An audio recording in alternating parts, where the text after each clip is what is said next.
Hey, good morning. It's 5:45. We're halfway through May. Poppy and I are headed down to the beach. I'm going to show you one of Tidepool Tim's favorite places to go looking for sea life. This morning, the low tide is minus 2.1, I think, feet. We're going to drive the Ford right down to our little parking spot. So yeah, if you put waders on, always empty them out. You don't know what's crawled in since the last time. Here it is, my DIY built critter carrier.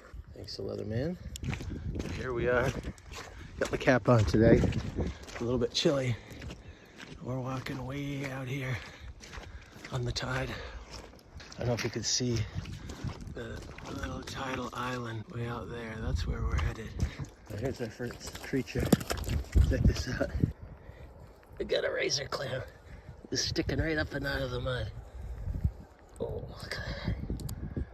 Nice big razor. Put him right back down in his burrow. So an average low tide would be kind of up here. Since we're dropping 2 feet, we're walking on the seafloor this morning. We want to get out where there's a lot of current. Oh wow, check this out. A giant star. Something has ripped it apart. I don't know what, but now it's a helicopter star. But not to worry, these guys, as you know, can regenerate. Oh wow, check it out. Here's the missing ray. Still totally alive. 2 feet running. We can rebuild her. There we go, nice. Let's look at the seafloor, just a carpet and green sea urchins. Now if you want to go looking for sea life on the low draining tides, you've got to be willing to get up early. Oh wow, look at the size of this beast. You got to be able to get up early. There's another. Because the big full moon low draining tides pretty much at 6 a.m. or 6 p.m. Wow, that is a porker. Oh look, and some of it appears like its stomach is coming out of its madreporite. That's odd. Wow, nice one. 2 nice ones. Just look at that. And these guys are porking out, they're eating, and they're getting ready to spawn here next month. Now, some people are going to gripe and say, why did you pull those stars out of the water? In 1 hour, this rock is going to be submerged and the tide's going to flood right back up. You got to be willing to get up early if you want to see all of the sea life. Oh, look, here's a scale worm. Pretty frisky. That's the 12-scaled worm. Now, under this rock, we got a little baby orange-footed sea cuke. And look here, a little rock gunnel eel and another pickle or sea cucumber. And check this out. This is actually, looks like a rock. Listen to it, hard like a rock. It's a type of red seaweed, if you will, lithothamnion. We call it live rock. But it's actually a red algae and it's using photosynthesis to grow. It pulls calcium out of the water just like a clam or a scallop, makes its shell, forms its body. Ooh, wow, there's just so much to see. There's a little root star. We got some sea squirts. Down here we got some nudibranchs and their little cluster of eggs. Another scale worm. Poppy, so much to see. So little time. Okay, here we go. We got a little orgy going on here with some snails. And you see lots of periwinkles. Look at these guys. Wave whelks, and they're actually laying eggs as we speak. We got 1, 2, 3 here. Here's the egg mass. Watch not touch them, they're gonna retract. They're like danger. Speaking of spawning whelks, there's the whelk eggs, and look, here's last year's crop. Tiny wave whelks stuck to the bottom of the rock, and under this rock we have some crumb of bread sponge, and we have some fig sponge. And then hiding in this rockweed, you'll see a little rock gunnel. Wow. so much going on here. Now, besides looking in the little pools left behind, what I like to do is to flip rocks over. And you gotta be careful of sea urchins. Each rock has its own variety of sea life underneath it. You want to find a loose rock, like this rock will never be able to flip. It's so embedded. Sometimes if you look around the edges of the embedded rocks, you can find things like this little blood star. Of course, he's all at an awkward angle. But if we let it sit for a little while in some water and come back, it will lay itself out perfectly. It's the loose rocks that have space underneath, some real estate for the sea creatures to hang out. There's some whelk eggs here. Oh, a little sponge attached to the rock. And then look, here's some dog winkles, and they're all clumped up because they're getting ready to spawn. Oh, look right here. Tiniest little sea star. So they clump up in advance, getting ready to lay their eggs. Here's a question for all you tide pooling dorks. Can anyone tell me what kind of seaweed this stuff is? I call it horsehair weed, but I've never actually taken the time to look it up. But look at how fuzzy it is. And it seems to grow out in the current, the areas with a lot of swift moving water. Maybe someone can look it up for me. Now if you look down the bottom, you can see that pink encrusting algae. It's just covering the rocks. Now remember, that's a plant, that's a seaweed. It's sort of atypical. All right, we're making our way out onto the little rocky ledge. But you gotta be careful, you don't want to get stuck out here. Once the tide comes in, it comes in fast. And within an hour, this little ledge will be submerged. Okay, I gotta stop farting around. Put the phone down and get to work. I'm looking for chitons this morning. So I need 2 hands for that. Well, there's a little tiny chiton right there. It's too small for our purposes, but you can see that.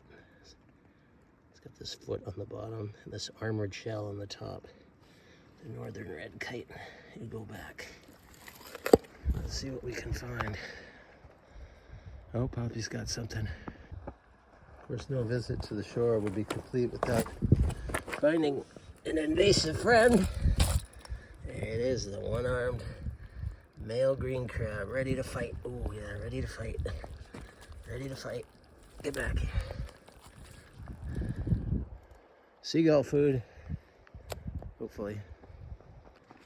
Yeah, I was just admiring these limpets here, and I noticed on the side of this rock we actually have a couple good-sized chitons, which is why we're out here this morning. Wow, look at this. 1, 2, 3 Northern Red Chitons. Not bad. And then I just happened to look over on this rock. Look at the size of this one. It's the beast. Ready to pop it off. Look at that color.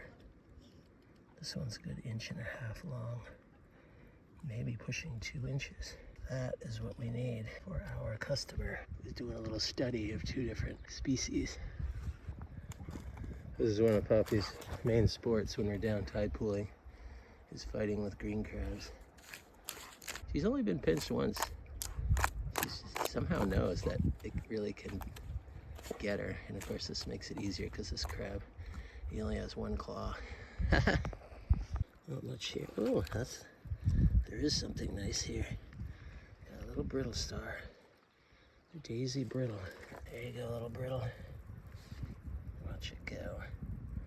Come free. Now I have 2 kinds of brittle stars here. One is the dwarf brittle. Those are so tiny. And this is the daisy brittle star, also known as a serpent star because of the way they move their arms or their rays. That thing will cruise right along the edge of the rock and go underneath to stay out of harm's way. Harm being the seagulls that like to kill and eat everything. And here's a species of sea squirt that most people have probably never seen, but you've got the sea vase, which is a common sea squirt. Look beside it, see this prickly thing? That's the cactus squirt. See the 2 little red dots? Those are the siphons. Here's another one here. Watch, I'll squeeze it. Little squirts.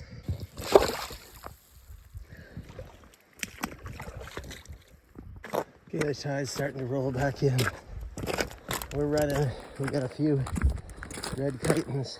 The tide's coming in on our sea stars. They're all deflated. 2 feet going. They can smell the tide coming in. Help them out a little bit. There you go. There you go. You don't have to wait for the tide to come in now. Okay, the tide on its way back in here. And what we're gonna do is jump in the truck, take a ride down to the back cove, the back river, where the tide's still going out. Let's see if we can find some more chitons. Come on, pup.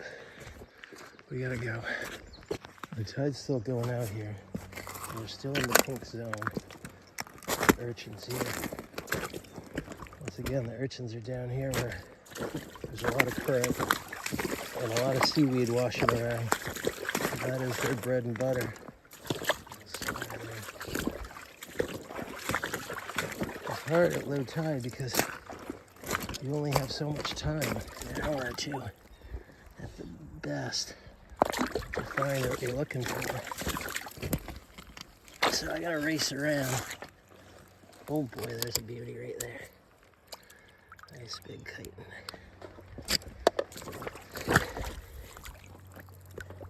Typically, the larger the rock, the larger the chiton. Nothing there.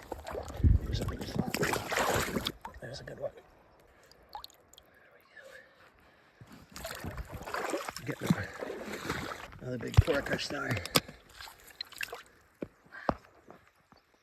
Now look here. There's a chiton, halfway on and halfway off of a little rock. Now here's a spot, a protected beach, where the scallop fishermen come.